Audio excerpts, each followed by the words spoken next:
Telangana CM Revanth Reddy Rajendranagar లో నిర్వహించిన రైతు నేస్తం కార్యక్రమంలో యువతకి ఒక టిప్ ఇచ్చేశాడు. అదేంటంటే జొన్న రొట్టె తినండి, అలాగే ఎవరి బట్టలు వాళ్ళు ఉతుక్కోండి, ఇక జిమ్ కి వెళ్లాల్సిన అవసరం లేదు, 6 ప్యాక్స్ ఆటోమేటిక్ గా వస్తాయంటూ చెప్పేశారంట. అంటే ఈ ఫాలోని ఈ టిప్స్ ని కూడా రేవంత్ రెడ్డి పాటిస్తున్నారేమో, సో అందుకే ఆయన అంత స్లిమ్ గా ఉన్నారేమో, 6 ప్యాక్స్ ఉన్నాడు.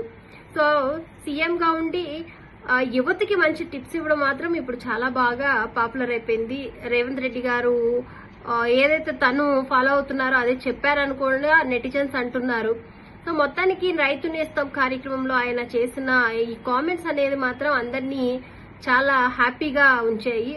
6 ప్యాక్స్ చేయాలంటే జిమ్లకి వెళ్ళి కండలు పెంచాల్సిన అవసరం లేదు, జొన్న రొట్టె తినండి, ఎవరి బట్టలు వాళ్ళు ఉతుక్కోండి అంటూ కూడా రేవంత్ రెడ్డి అన్నారు. అలాగే ఇంకొక విషయం ఏంటంటే దోసకాయని అలాగే కందిపప్పుని కలిపి వండుకొని తింటే కనుక ఆ మజానే సూపర్ ఉంటుంది. మా అమ్మల కాలంలో కూడా ఈ కూరని బాగా వండేవాళ్ళు. దాని ముందు చికెన్ మటన్ కూడా సరిపోయేది కాదు, అంత రుచిగా ఉంటుంది. అండ్ మీరు కూడా ఒకసారి ట్రై చేసి చూడండి. ఈ రోజుల్లో అంత ఫుడ్ అనేది మారిపోతుంది కాబట్టి ఈ రోజుల్లో జిమ్లకి ఎక్కువగా వెళ్తున్నారు. ఇవన్నీ అవసరం లేదు. దోసకాయ కందిపప్పు కూర ఒక్కసారి మీరు వండుకొని చూడండి. చికెన్ మటన్ కూడా తినరు, ఇంకా దోసకాయ కందిపప్పు కూర తింటారంటూ మంచి మంచి కామెడీగా ఆయన ఈరోజు సభలో మాట్లాడటం జరిగింది.